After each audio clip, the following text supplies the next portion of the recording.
Miss evergreen বাংলাদেশে আজকে final and আমি আসলে অডিশন রাউন্ড থেকেই ছিলাম অ্যান্ড আমাদের চোখের সামনে আসলে বাচ্চাগুলো এসেছে এবং তাদেরকে আমরা বিভিন্নভাবে তাদেরকে ট্রেন আপ করা হয়েছে এখানে গ্রুমিংয়ের মাধ্যমে।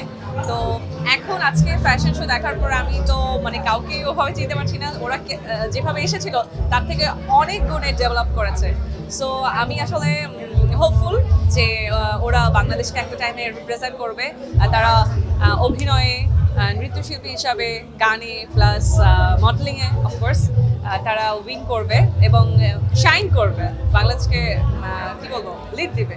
বিভিন্ন টাইপের বাধা আসবে, কারণ আমরা তো আসলে আমরা কিন্তু একটা রিয়েলিটি শোর মাধ্যমে এসেছি।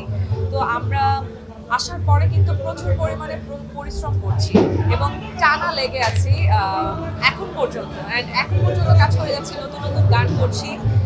দর্শকের হয়তো কিছু গান পছন্দ হচ্ছে, কিছু গান পছন্দ হচ্ছে না, সেটাকে মাথায় না রেখে কিভাবে আমি নিজেকে ডেভেলপ করা যায় প্র্যাকটিসের থ্রুতে। কারণ অবশ্যই যেটা পারি, অর্থাৎ গান যদি পারি সেটাকে অবশ্যই রিহার্সাল করতে হবে, প্র্যাকটিস করতে হবে এভরিডে।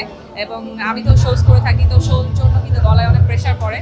তো সেটার জন্য দেখা যায় যে নিজের গলাটাকেও অনেক বেশি ঠিক রাখতে হয়।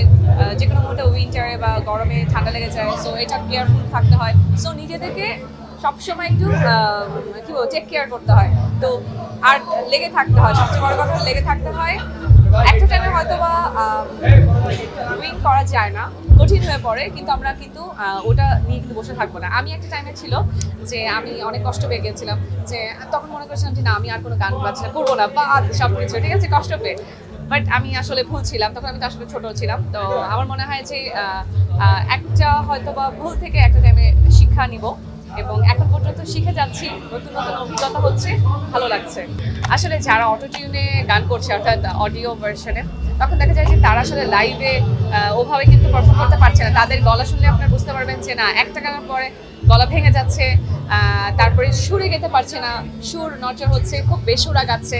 সো এটা বোঝাই যায়। তো আসলে প্র্যাকটিসের বিকল্প নেই এবং আসলে আমরা যারা ছোটবেলা থেকে শিখে আসছি, এখনও শিখছি এবং চর্চা তো মাস্ট করতে হবে।